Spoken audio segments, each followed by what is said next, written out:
Good morning po mga kaboks. Isa pong mapagpalang araw na lang po sa atin po lahat. Kung saan man ho kayo naroroon, isa pong mapagpalang araw, gabi, tanghali po sa ating lahat mga kaboks. Kung ano man ho, dyan ho sa inyo ngayon. At ayun, thank you Lord mga kaboks. Dahil ayun, palalo tayo kahapon mga kaboks. Thank you Lord sa blessing talaga.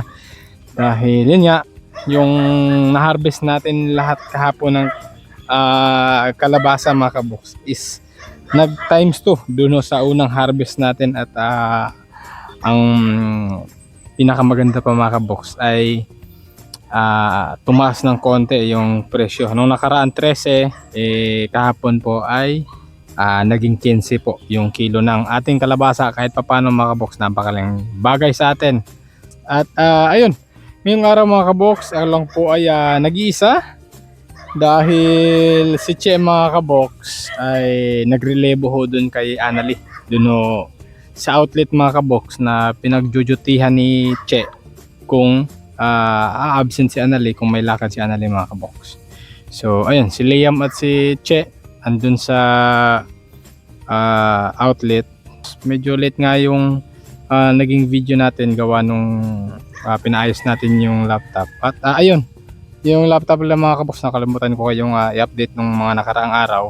Okay na po pala mga kaboks. At thank you Lord, hindi ganong malaki yung nagastos natin. Naging nakaya naman natin sa ating bulsa mga kaboks.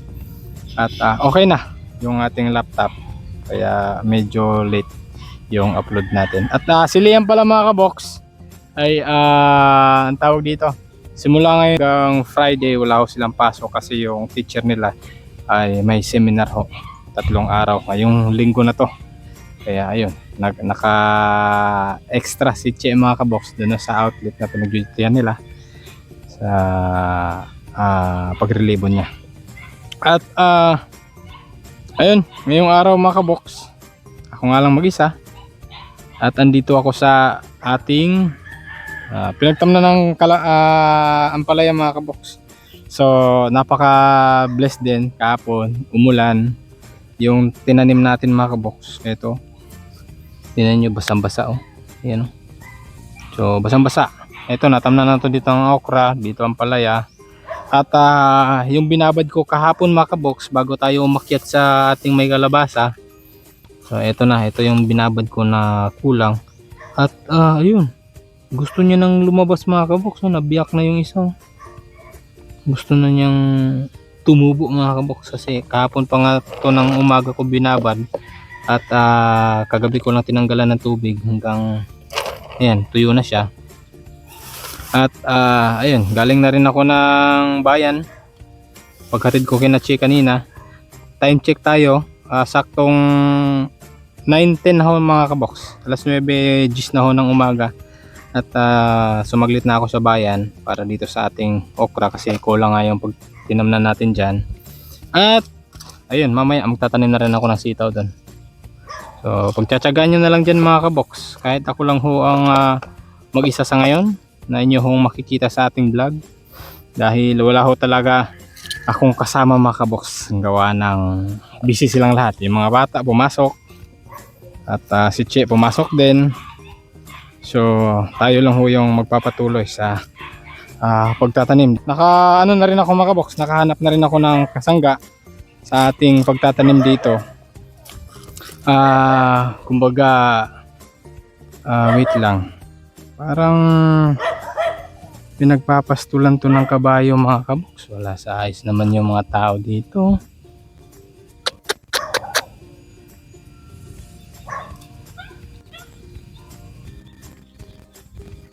Ito mga kaboks, apak ng apak ng kabayo. Pinaano pa dito sa sa ating, ayun, apak ho ng kabayo yan mga kaboks.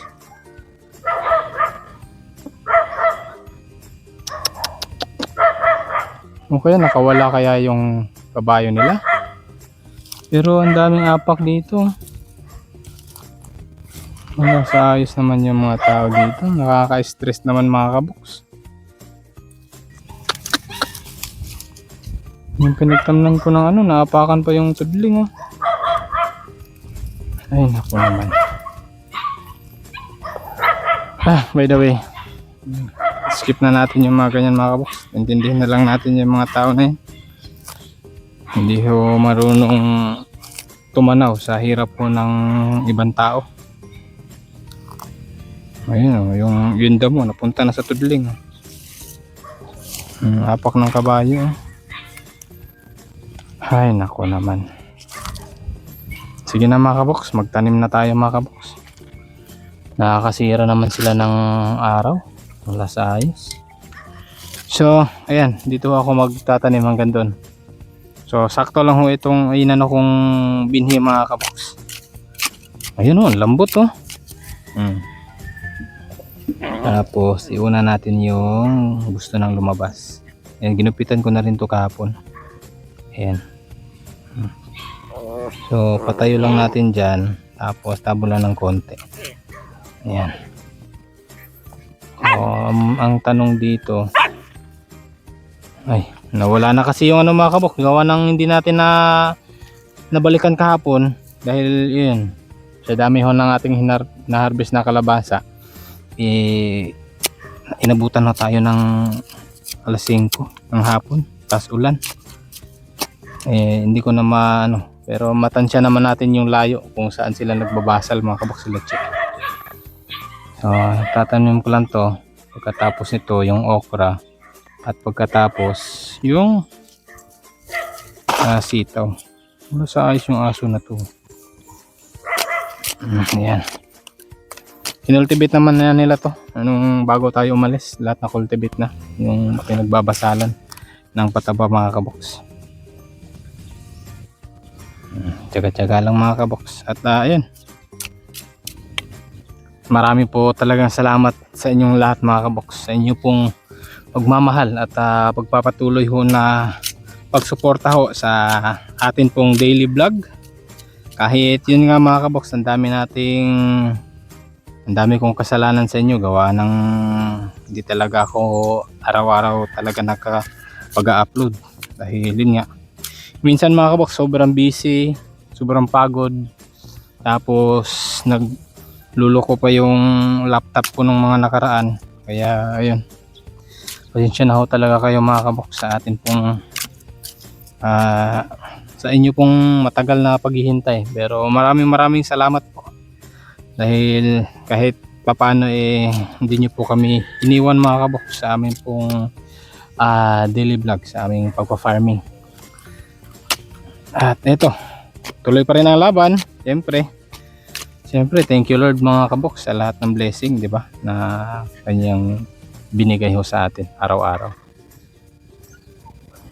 Yan yung mga aso ko mga kaboks, hindi talaga ako iiwan itong mga aso ko. Toy, sibog Toy, sibog. Yan mo, ito yung makulit na aso, malambing. Kasi sobrang lambing nito sa akin mga kaboks. Yan, higa lang siya dyan. Sibog. So tatanim ko lang to lahat mga kaboks para makapag ano na tayo, ta-transfer tayo dun sa sitaw, tsaka sa yun sa sitaw pagka matapos natin pati yung okra. Tanim ko lang po ito mga kaboks.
Time check, saktong alas 11 na ho ng umaga mga kaboks, tanghali pala. At ayun, tapos na akong magsaing, magbalat.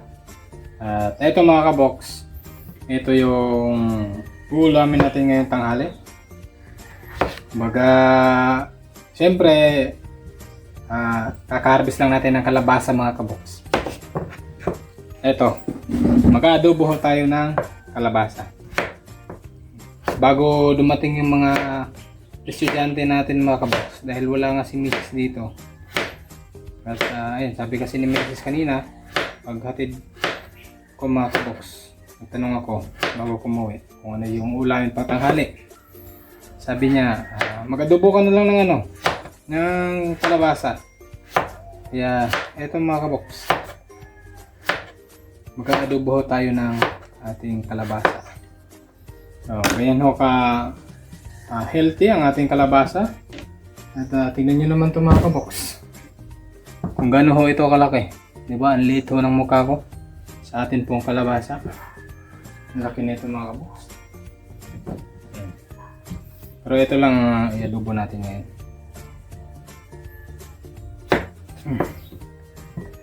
At yun, dun nga pala sa nabanggit ko kaninang nakahanap tayo ng kasangga mga kabox sa ating pagtatanim.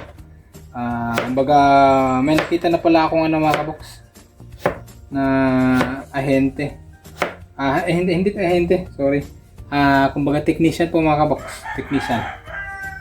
Para mag-monitor sa atin pong mga tinatanim kasi beginner nga tayo mga kabox at gusto nating syempre maganda ang ating ani sa atin pong kalabasa, mga kalabasa sa ating ampalaya, magiging bunga.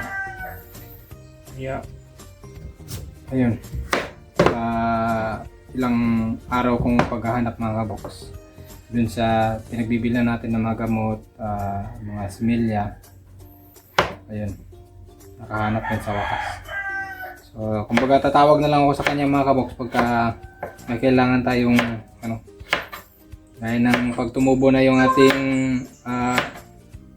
ampalaya, magtanong na tayo sa kanya kung ano yung pwede nating i-apply na gamot mga kabox para hindi humadali ng mga insekto kagaya ng fungicide, mga anthracnose, mga ganyan ng mga kabox. Siyempre pag-aaralan pa natin at kailangan magiging expert tayo mga kabox sa ating pananim para gumanda. Bigyan tayo ng magandang bunga mga kabox. So eto pala mga kabox ang ating lulutuin ngayon ay simple nga adobo lang. Tuyo, magic sarap, parang ganun lang siya mga kabox. At lulutuin ko lang siya sa malakas na apoy para siya mga kabox. Kumbaga may lalambot, may medyo medyo crunchy ba yung mga ganun. Diskarte lang ho mga kabox. Sa'yo ba mga kabox?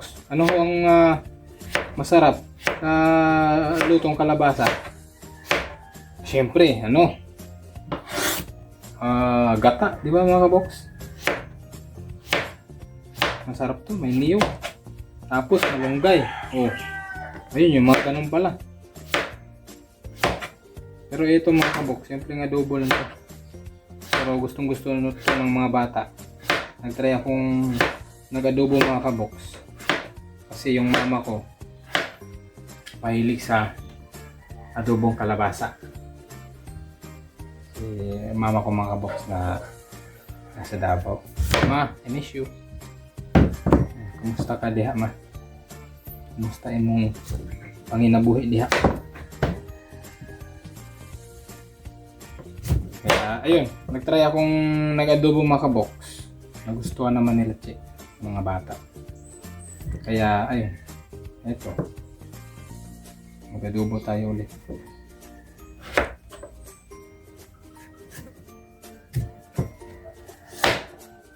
At ayun, yung na-harvest pala natin kahapon mga kabox is 900 kilos.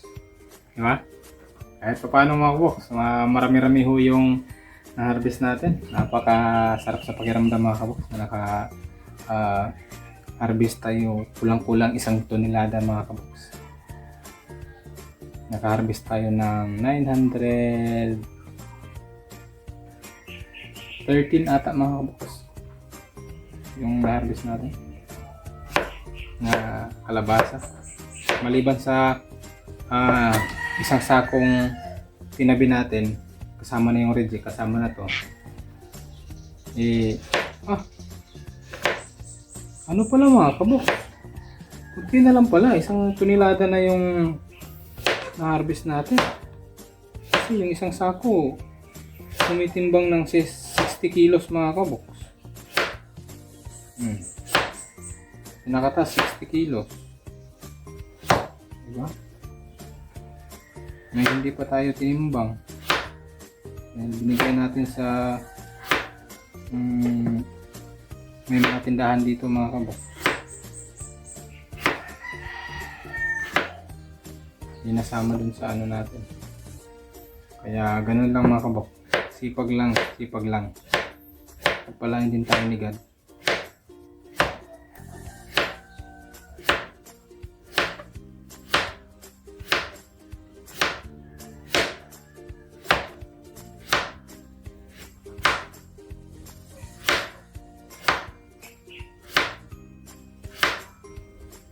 Naku, alas 11:30 na mga kabox.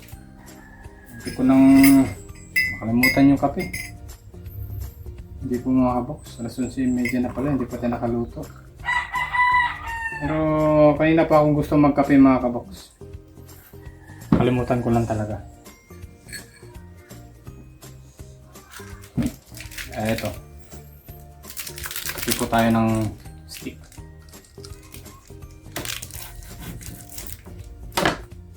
Kala ko kanina mga kabox, magluluto na ako. Wala pa pala akong pangsangkap.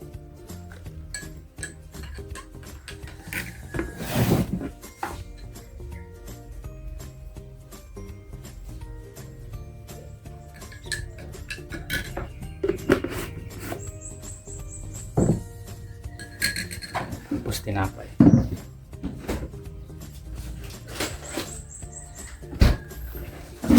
Sobra namin kahapon mga kabox pag uwi.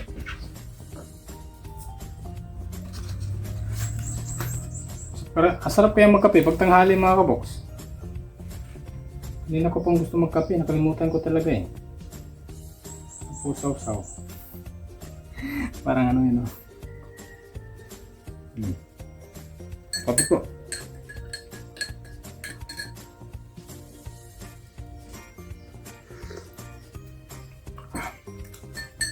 Sarap. Alas 11:30, 30 minutes. Mabilis lang naman tumaluto mga kabok. Alas 12 kasi, andito na sila.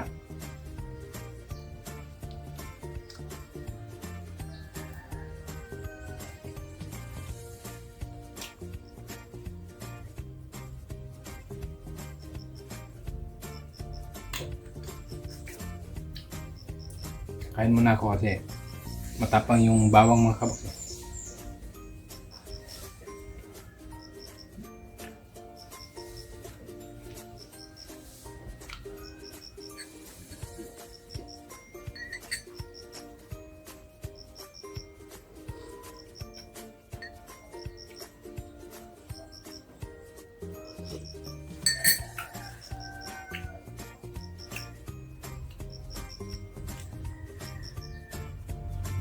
Ang dami palang nahiwa ko mga kabox. Ano? Ito. Sa ito. Iwan ko na lang to. Pwede yun pang sabaw-sabaw. Ang lawoy. Sakto na siguro to.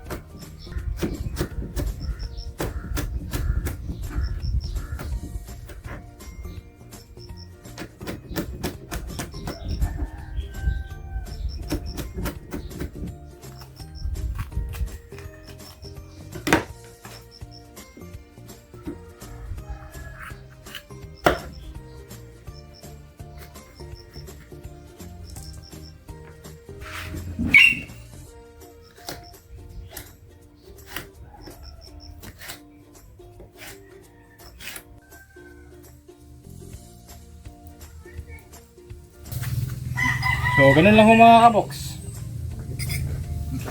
4 minutes na lang, mag-alas 12 na. Tuloy tayo sa pagkakape at dito na pala si Kuya Bernard mga kabox. Nakakarating lang po. Magandang rally po mga kabox. At ayan, pag uwi nga ni Kuya Bernard, diretso yan dito sa kanyang baboy mga kabox. Yung kape ko, lumamig na. Nard! Sudan na to, sudan na to. Anong gusto mo sa kalabasa? Adobo. Di ba? Adobo, sabi. Gusto nila yung adobo ko mga kabox. Kaya ayun. Andiyan na sa ano? Kalaha. Man na. Karupagay ko na human. Itong ginawa niyang mesa mga kabox. Ito yung dinala niya galing sa bundok nung nag-harvest tayo kahapon ng kalabasa. Dinala niya to para may mesa daw siya dito sa tuwing umaga. Pag ano ng baboy, nagkakape. Dinala niya to.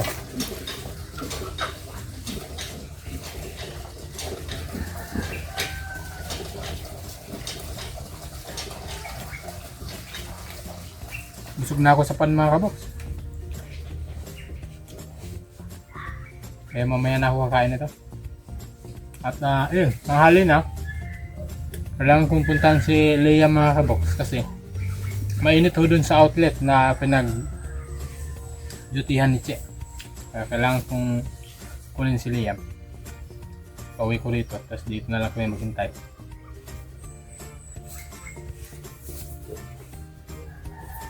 Anong karibig kulot, Nard? Ay, dapat plan. Dave! Dito.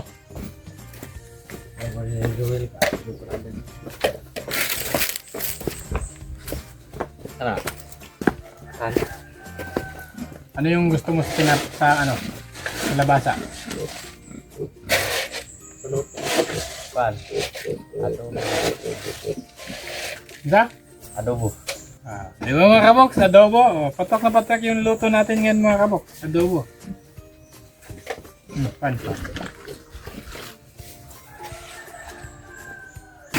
Lot! Dito! Alisa! Dito na si Kuya Kulot mga kabox. Alisa!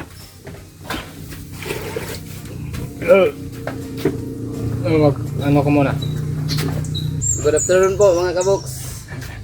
Ano yung gusto mo sa luto ng kalabasa? Adobo. Di ba mga kabox? Adobo. Di, swak na swak yung luto natin mga kabox. Yung ulam nyo ngayon, adobong kalabasa, nandun sa Kalaha. Adobo dito. Di ba mga kabox? So, yun lang po mga kabox. Dahil yun nga, pumunta ka pa ako kay Liam. Dahil mainit na talaga dun mga kabox kasi yung kwarto ng yung outlet mga kabox pang isang tao lang, tas yero, mainit, mababa lang yung bubong. Kaya yun lang po mga kabox. God bless po sa ating lahat at ingat po tayo palagi and God first. Ingat po, bye bye.